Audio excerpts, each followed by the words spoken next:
Welcome to the Referrals Podcast, the show designed to help everyone from the solopreneur to the Fortune 500 company win the referral game. If you want to build a company with an army of ambassadors and raving fans who speak highly of you and refer you willingly, you are in the right place.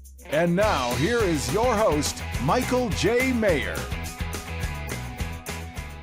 Hey, everybody, this is Michael J. Maher with another edition of the weekly Words of Wisdom on. Today, it is on your battle plan for 2021. Have you started your battle plan for 2021? Have you started your business plan for 2021? Have you started your communication plan, your marketing plan?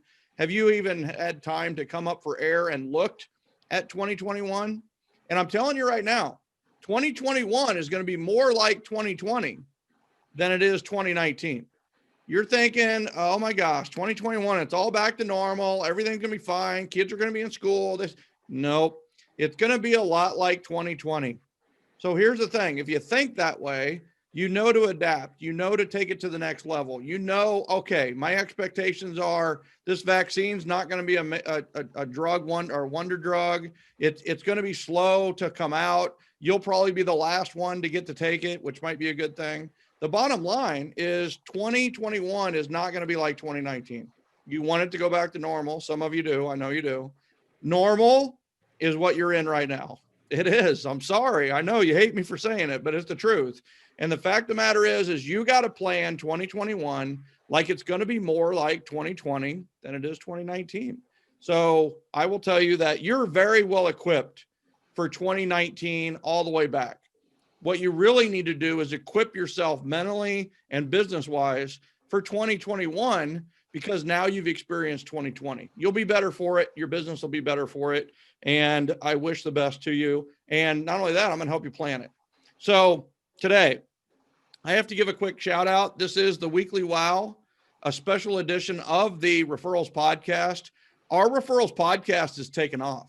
And I'm telling you, we're not doing a lot on our end other than just providing great guests and great content, but you're doing it. Ambassadors, members of the Generosity Generation, whatever you're doing, keep doing it. We're trending in marketing. We're trending in business. We're trending in other countries. The Referrals Podcast is taken off, and I think you're a big reason for that. And I appreciate you sharing it. In fact, I just saw the other day, somebody said, hey, what's a podcast we could listen to? And several people put referralspodcast.com for people to go and check out. So thank you for that. I appreciate spreading the word. I've got a shout out, and this is kind of an interesting one.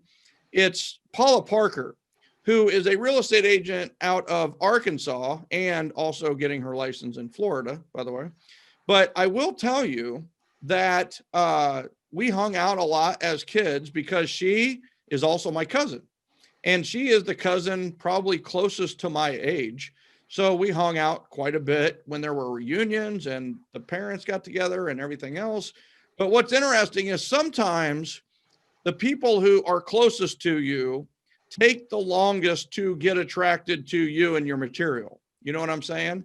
Now, I'm not saying this is the case with Paula, but it's a little extra special when it's a family member or a cousin who gives you a shout out, gives you a compliment. So here's the text I got out of nowhere, by the way, and I loved it. It's your cousin, Paula. I just wanted to say how awesome I think all of the things you are doing are. The content you provide is top notch, very applicable, and delivered in a way that is easy for people to implement quickly. It's quality, not just a bunch of fluff or lip service. Thanks for doing it and being committed to your calling. I can't imagine it is always easy and that it takes a ton of energy. But I can tell you from what I have seen and experienced elsewhere, it's worth it for those who are on the receiving end of it. Keep doing what you were doing. Love you, Paula. I mean, is that awesome or what? It's like, do you want the good news or the bad news first? I chose the good news first. So that's the good news. Now, I also have an email from a young lady. Actually, young lady is stretching it, but a lady. And she said, I would like to cancel my Battleplan 21. Can you believe us as business owners get cancellations sometimes?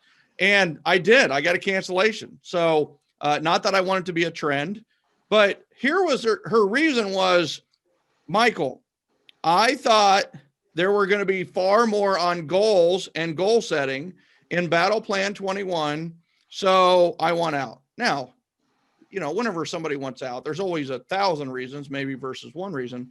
But I tell you, I have to say something about goals, because this is so critical.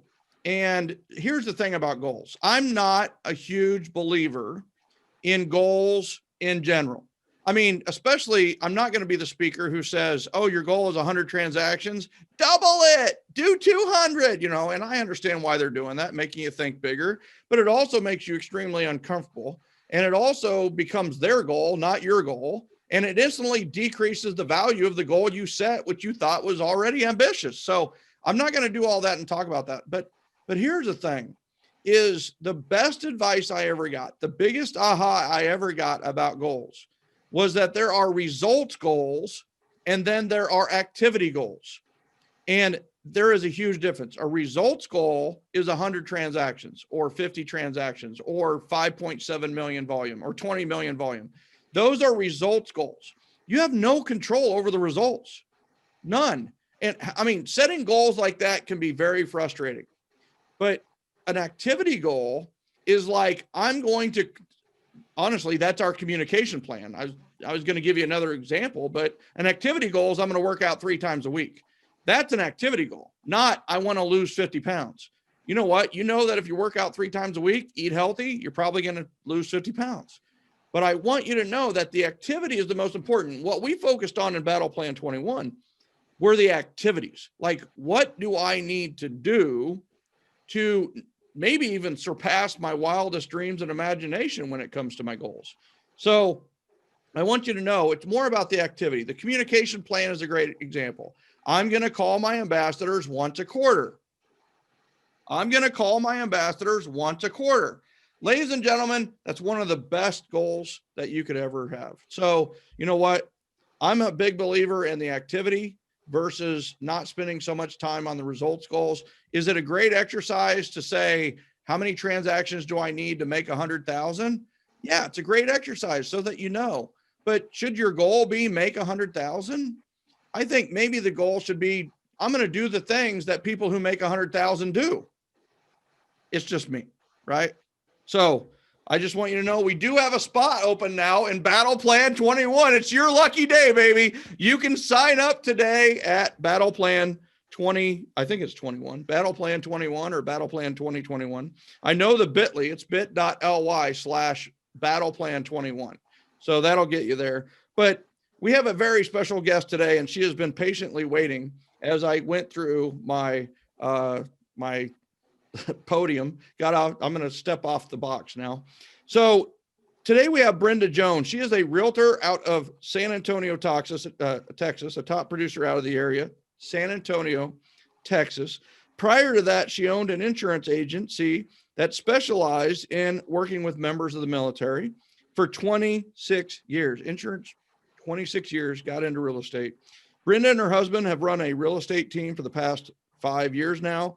When not helping families achieve their goal of home ownership, she likes to spoil her fur babies. She has 2 dogs and a cat. I witnessed that. I saw them all, and they are good-looking animals. So without further ado, let's welcome Brenda Jones to the Weekly Wow and the Referrals podcast. Welcome, Brenda. Hi, everybody. Well, thank you so much for you. She was a pinch hitter today. We had a last-minute cancellation. And she's pinch hitting today, and we really, really appreciate that. On very short notice, she made this happen, and that is very much appreciated. I remember back in the Star Power days with Howard Brinton, they used to say, maybe I need to be careful sharing this. I just want you, my disclaimer is that this is what they said in Star Power. So is you want to be the first son, the second wife, and the third realtor. I'm not sure how all that works, but I will tell you a story about being second, right? So Brenda might say, oh, what? There was somebody else you wanted more? Okay, not really, kind of, yes, is the answer. But here's the thing is we had a party a long time ago in Gardner, Kansas. Scott Brown was having a party for his girlfriend, Becky, a birthday party. And so it was going to be in a barn this is very Kansas. And so there was another far more popular party that was going to go on the same night. Big giant field party with a pig roast and everything else. Well, everybody's first choice was going to be to, in fact, if I didn't know Scott so well, I probably would have gone to that party. But the thing about it is it rained. So it rained, and the second choice party, which was our party, which was Becky's birthday party, ended up that Sherry Shoutout came to that party, this party, after getting rained out at the other one. And she came in and we met again. I had been stalking her for a while, but she came in and she gave me her phone number at that. And guess what? Here we are 26 years later or something like that. And we're still together. So guess what? Being the second party can be a good thing. So welcome, Brenda. And let's jump right in. I am genuinely curious about this. How did your 7L story start? Like how did somebody tell you about it? How did you get exposed to the book or the Generosity Generation? When Ryan and I decided to become realtors, we had met a lender who quickly became our preferred lender and a very, very dear friend of ours. And she gave us the book and autographed it. And she says, you need to read this. You need to do what he's telling you. It will work. It will help you. Who and is we it? had actually gone on a cruise, and I took the book with me, and I read it. My best friend was like, oh my God, you need to put that down. You need to like relax. This is business. And I'm like, no, you don't understand. This is fabulous. This is right up my alley. So, and I loved it. I refer it. I send it. I give it. I love the book.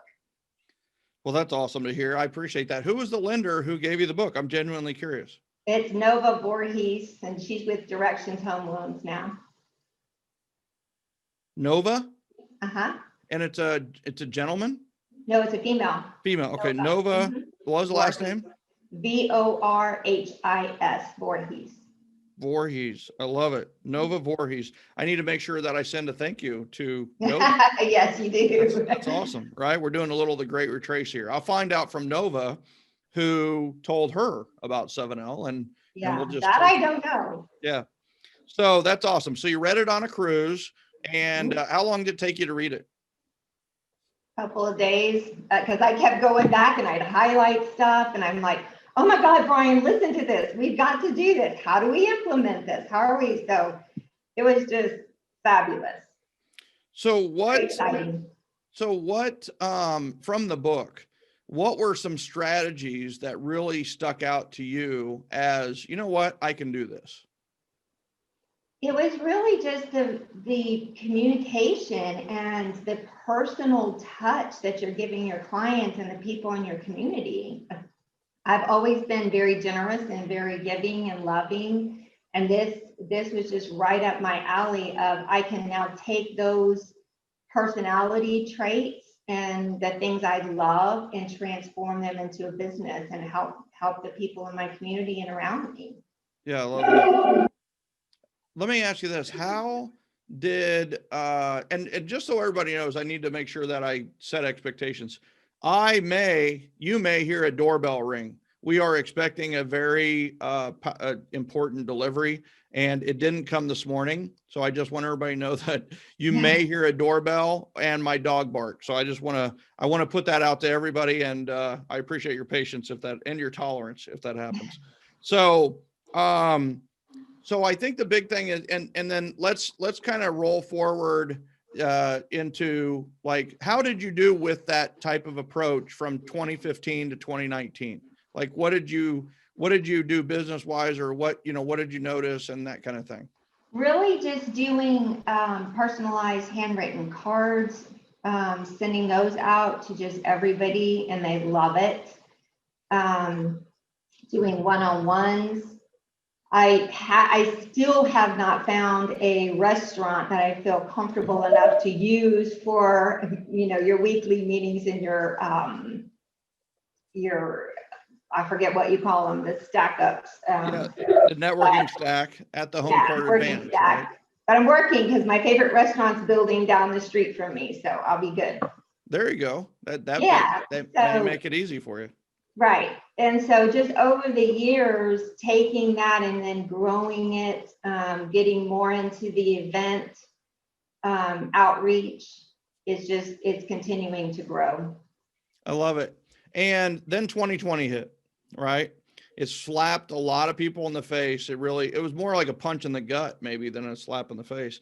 Right. And so, March comes, stay at home orders, we're everywhere. So how was the reaction to that? Horrible. Well, hold a second. Everybody, okay.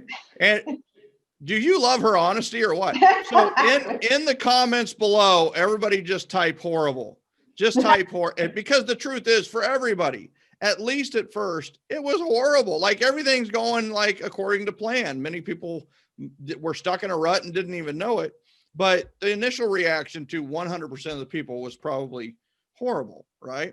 So we get that, right? So talk about how that unfolded for you and your husband and your business.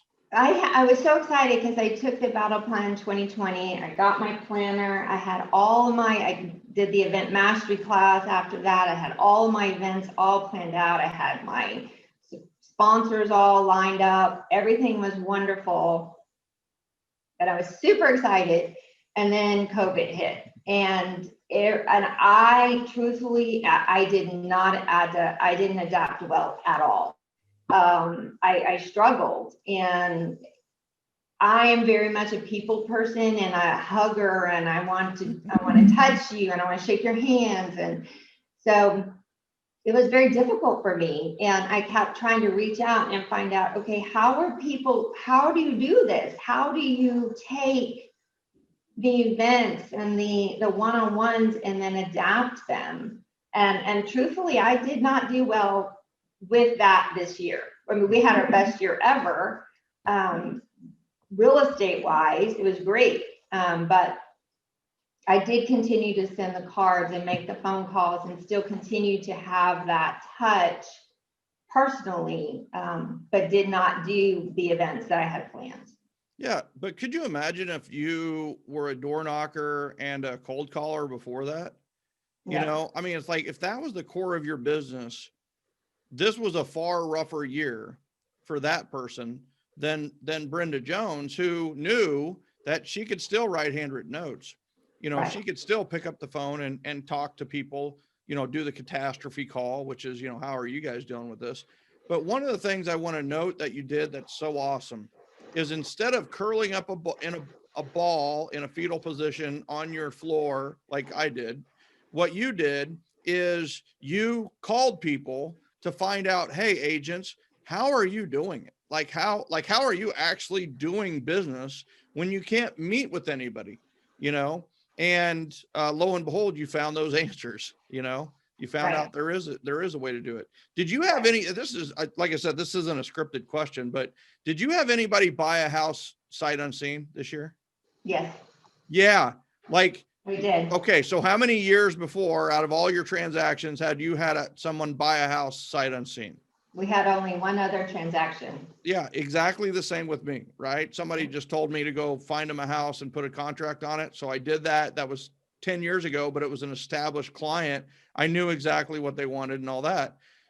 But and then all of a sudden this year, heck, there's multiples of that, and it isn't because they trust me.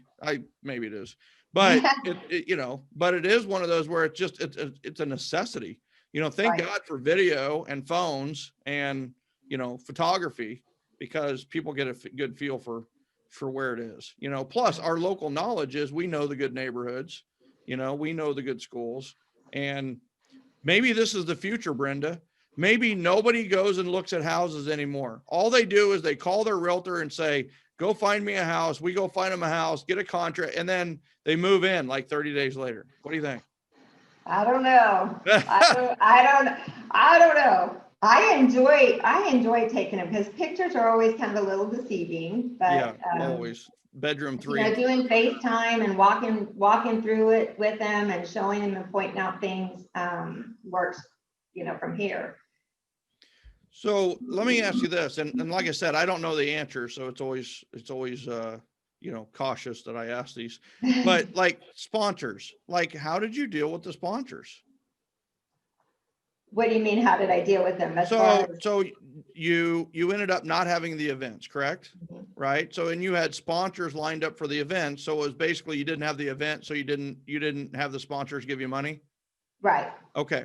Right. Some people get the money in December and January or whatever, and then they've got to make it right with their sponsors. Oh, Which yeah, no. which I will tell you, I've heard just some ingenious strategies and things. Amy Brokehammer did a great job, or Brokehammer did a great job in Cincinnati. Torrell did a great job in Washington State. I heard a lot of very cool things that they did, and I love it. So there is a way to love on your sponsors and still do it. And there's a way to get people to donate to charity, right? They can donate funds or they can donate stuff. So, so you enrolled in Battleplan 21 and you attended the first training Monday. Yep. How'd it go? It was fabulous. Oh, that's the right answer. Woo! Man, thank God. It felt so good to be back and get your mindset right and figure out that I can do this without the personal touch, and there are ways to make it happen.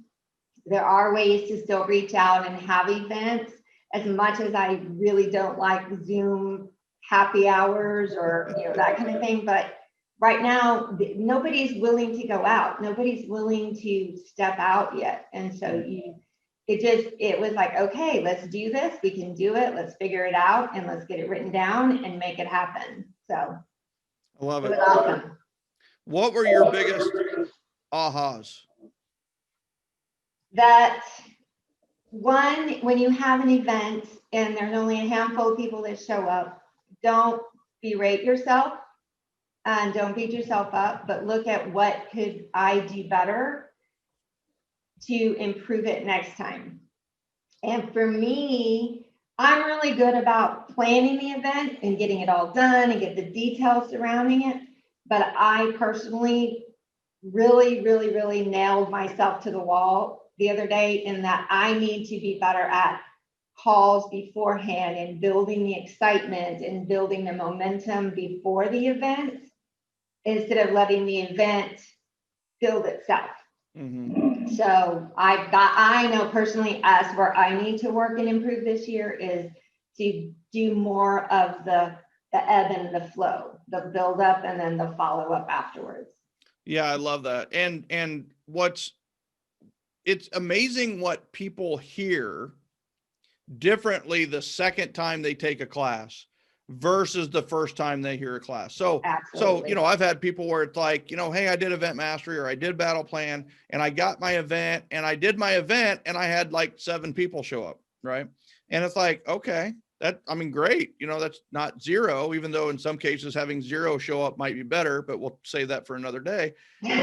But here's the thing is, okay, so tell me about your invitation sequence, right? You've got an invitation sequence, a confirmation sequence, an event sequence, and you have a follow-up sequence. So tell me about your invitation sequence. And they're like, well, we emailed and then we did a video, we emailed that out, and then we did a email, and then we sent the video again. And I'm like, okay, so what could we add to your invitation sequence that might increase the number of attendees if you want more attendees? And they're like, I definitely want more attendees. Like, okay, so what are you going to do differently next time? I don't know. It's like, okay. And it's like, well, have you ever been to an event? Yes. Okay. What'd they do? Right. Well, they called me. Okay. So maybe you could call them, maybe you could call your top people and make sure they attend, and oh yeah, we could do that, and like, maybe you text them, maybe you call and you text and then keep your emails. And it's like, oh yeah, we could do that, and I'm like, did you write any handwritten notes? No.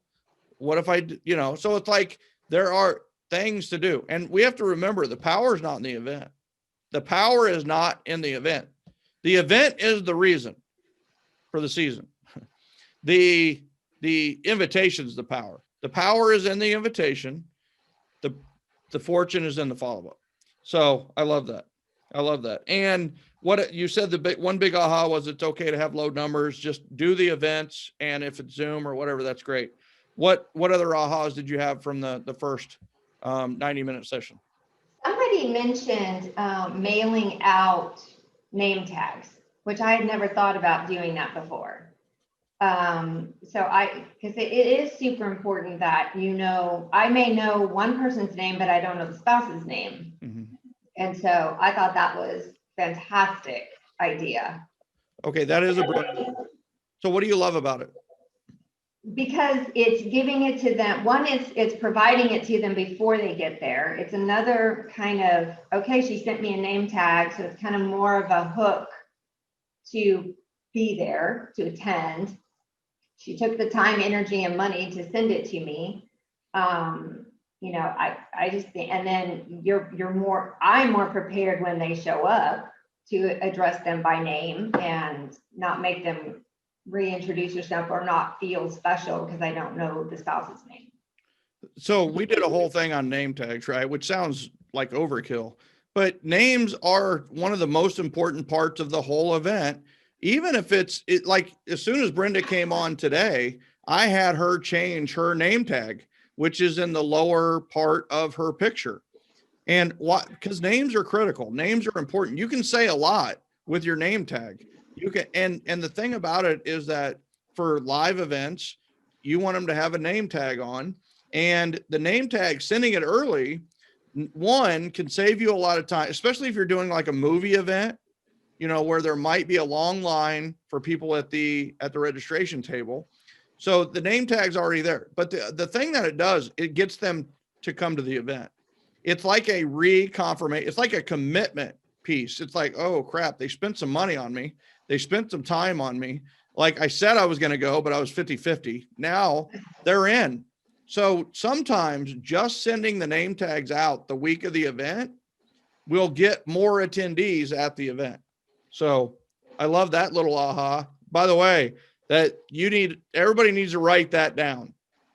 That is now, don't assume they're all going to open it, take the sticker out, and put a name tag on when they come to your event, right? Make sure you have an extra set or an extra blank set that you can write their name if they forget, because they will. Good point. Good point. So what was another aha that you had from Monday's training?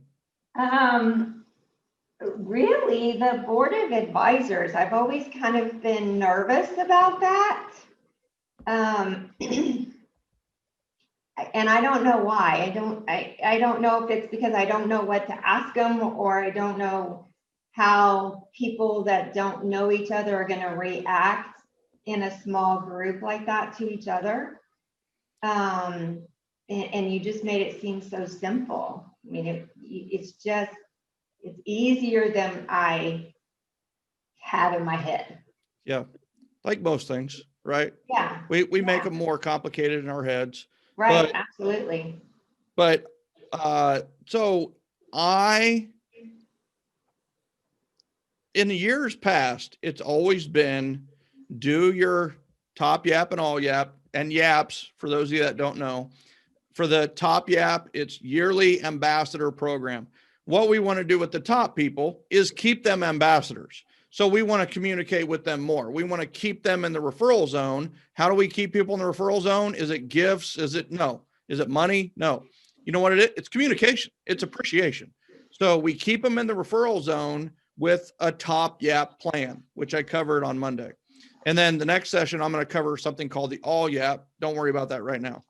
But in years past, I'm always like, your top yap events, do whatever you want, right? Do whatever you want. Make sure you call 25. You hopefully get 20 to attend, or you invite 25. Hopefully you get 20 to attend, and call it good. I put my foot down this year because there's some people that want me to just tell them what to do. I get that. And then there's others. I always kind of like had that thought of, well, I want people to do what they want to do. Well, the more that we've implemented this board of advisors, it's like, well, you can actually do what you want to do, and do the board of advisors strategy. So you take the board of advisors strategy and then you make it your own. If you want to make it more casual, make it more casual. If you want to make it more formal, make it formal. And, you know, if you want to make it wine and cheese, make it wine and cheese and a board of advisors, but you're going to call it a board of advisors. So I really put my foot down. And so what do you like about the whole concept of the board of advisors strategy?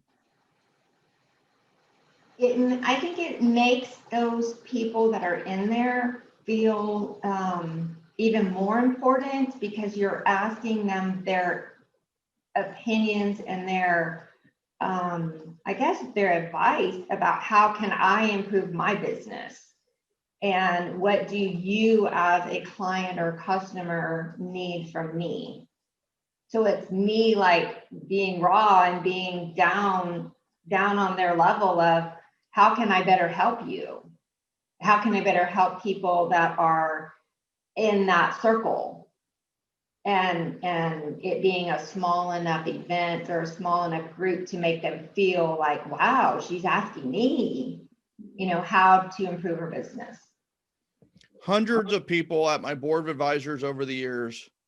And think of this is like, they thank me for inviting them and having them on the board of advisors. They're thanking me, right? I'm thanking the heck out of them, right? They're volunteering their time, their energy, their effort, their ideas, everything else.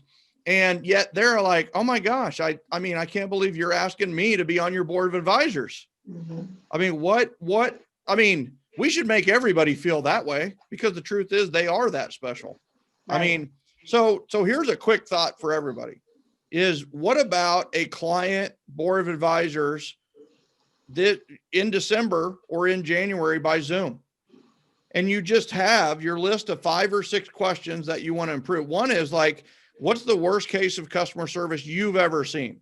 What's the best case of customer service you've ever seen? And you get into this conversation about customer service. And then you go, all right, Brenda Jones Realty, right? What we do, what did we do well?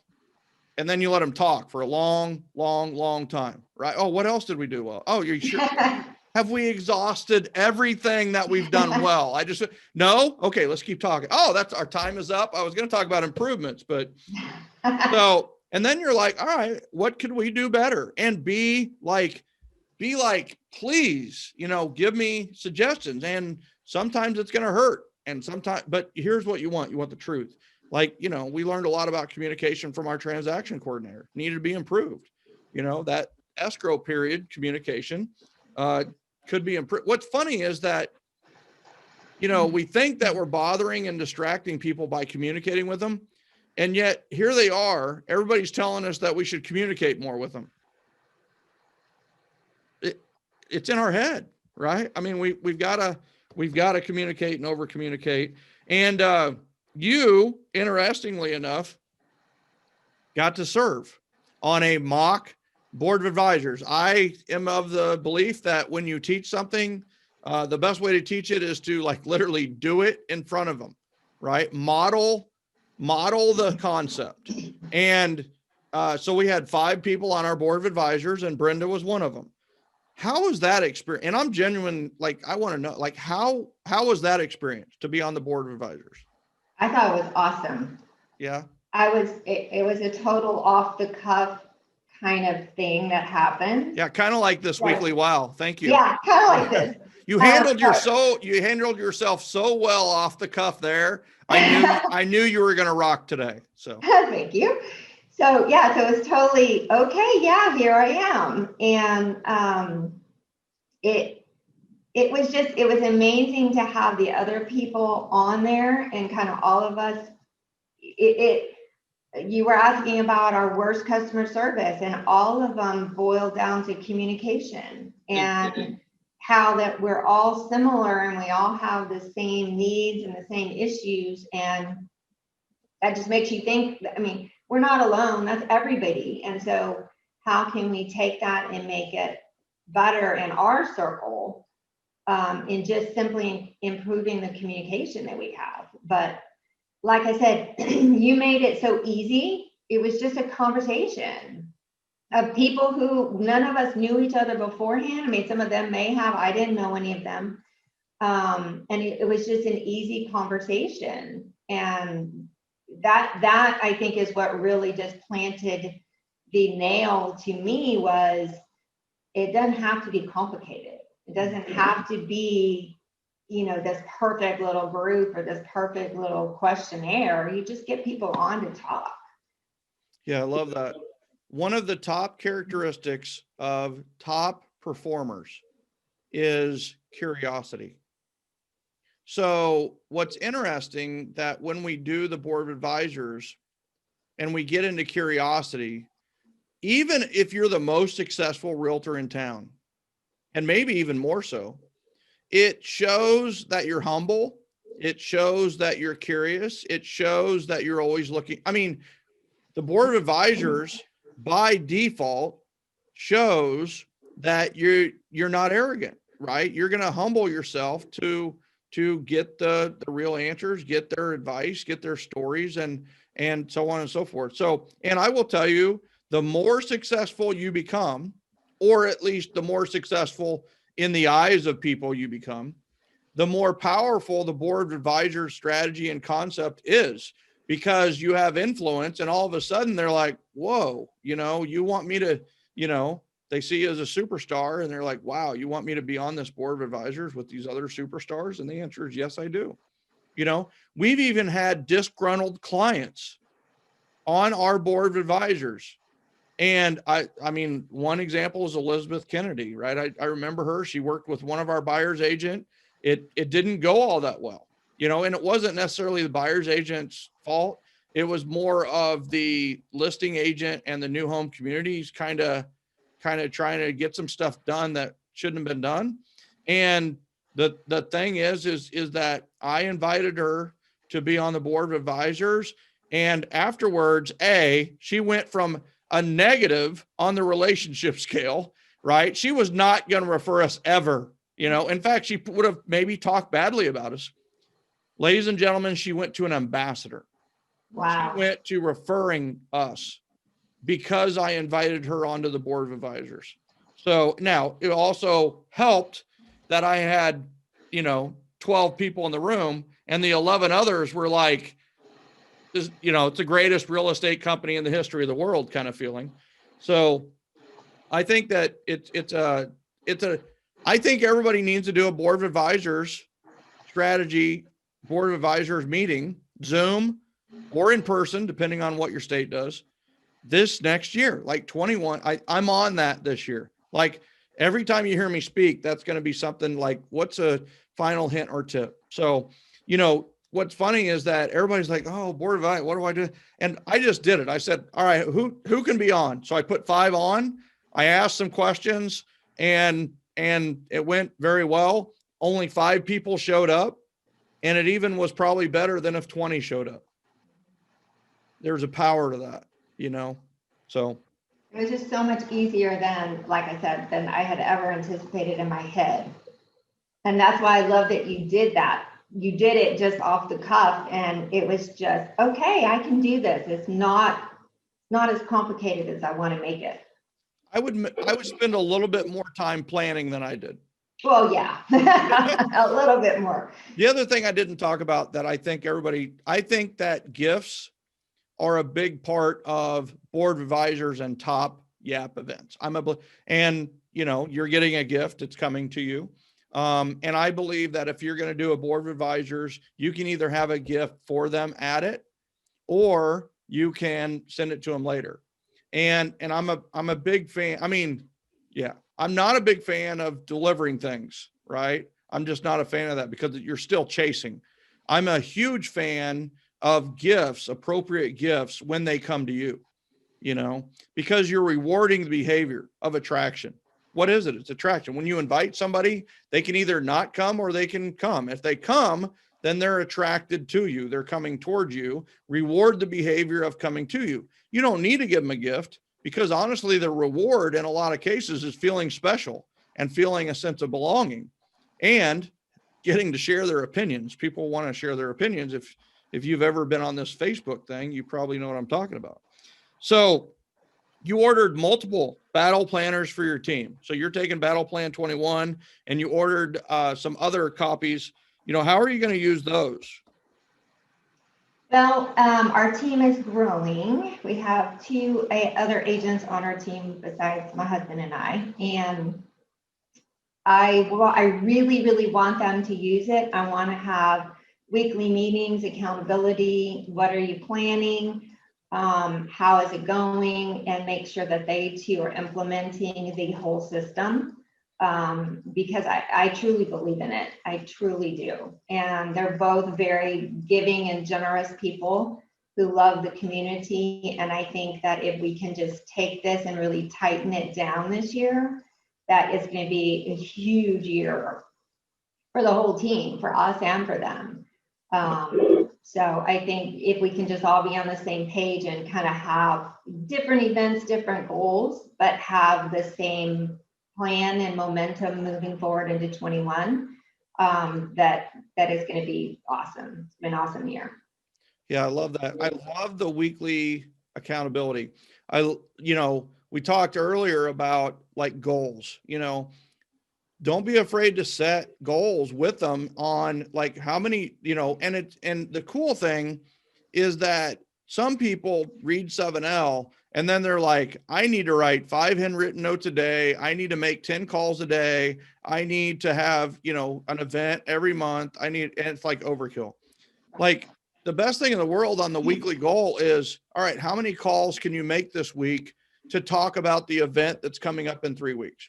Well, I think I could make 10. Okay, make 10, and the next agent's like, I think I can make 40. It's like, okay, that's great.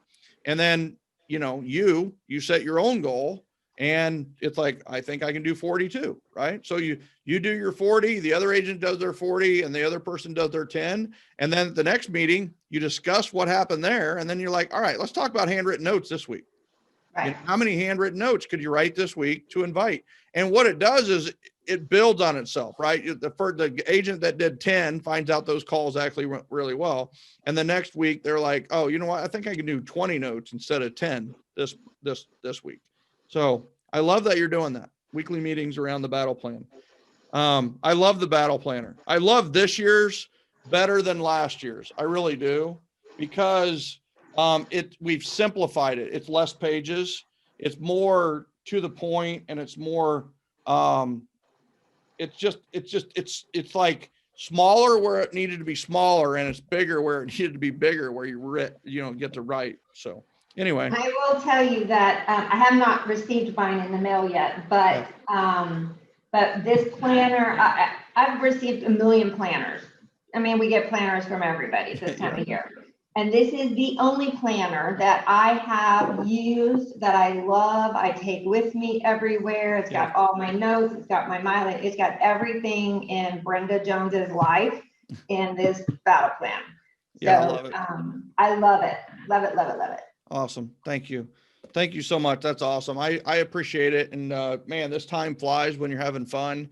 And I just want to say thank you so much for coming on the weekly wow. I said wow 3 or 4 times during this, and I know the comments coming in, they're talking about the wows as well. So any final words of wisdom to those that are listening in today on either the battle plan or implementation, or even overcoming the mentality of what happened in 2020? You can do it. If I can do it, you can do it. It's just a matter of, we can't meet in person, so let's figure out how to do it to make everybody still feel part of the community and feel part of our life and our business. And don't be scared, and don't beat yourself up, and don't think you can't do it because of the rules and restrictions that are placed on us. There is a way to adapt. There is a way to be successful and to take this plan and make it work. Yeah, I love that. I love that. It's like a gold mine, right? Mm-hmm. Is that you're thinking the gold's in the middle of the mountain. There's no way to get it. but there is a way to get it. We're going to build a tunnel. Well, here's what happens when you build the tunnel is everybody else will start to go down the tunnel. And that's what happens is if you don't think there's a way to close a home or to close a loan or get more clients, then there won't be, right? You won't get them because you don't think there's a way. But as soon as you find a way, you can take your client down the path through the tunnel to the goal that they want. Once you find the path that is successful, then all of a sudden the world opens up. And the bigger the tunnel, the easier you make it, the more people who will go down your tunnel to gold. So, the first person you have to convince is yourself. Absolutely. And figure out how is the way, what is the way. And you also have to be in a situation where it's like, I really want this to work. I have to close things. So guess what? I'm going to figure out a way. And then you figure out a way. And it's like, you start telling the story. Oh my gosh, this person did this. And the other person has confidence in you because you were the one who tunneled to the gold. You have the tunnel. Whereas everybody else is like, we'll just figure it out on the way. It's like, no, I want the guy with the tunnel. I want the gal with the tunnel. So anyway, I love it. Got to have a funnel and you got to have a tunnel, but that's a story for another day. So here's the thing is Brenda, I just really, really appreciate you. I hope people here consider you when it comes to San Antonio, Texas real estate referrals. And I appreciate you're doing this on the spur of the moment and making it happen. So thank you so much. Thank you. It's been great. Have a great day. Thank you. Ladies and gentlemen, I just want you to know that I appreciate you for tuning into the Weekly Wow, a special edition of the Referrals Podcast. If you're enjoying the Referrals Podcast, do us a favor, rate it, review it, subscribe to it so that it comes every week. And I just want you to know we may have some special weeks coming up in the next few weeks where you will get 2 podcasts per week. I'm very excited about that. Sherry's very excited about that as well. If you want the battle plan, we still have at least one available because we just canceled her, is battleplan21.com, or you can go to bit.ly, bit.ly /Battleplan21. And I did put that link in the comment. So invite people to Generosity Generation, invite people to join the battle plan and make your battle plan for 2021. 2021 is going to be a battle and there is no second place. Second place is dead. First place only. You got to win. I'm sorry. I get it, right? You got to win. And you don't have to win with brutality. You can win with love. Enjoy the battle. Win the war. Win 2021. Get a battle plan. Make it happen. We'll see you next week on the Weekly Wow. Thank you, everybody.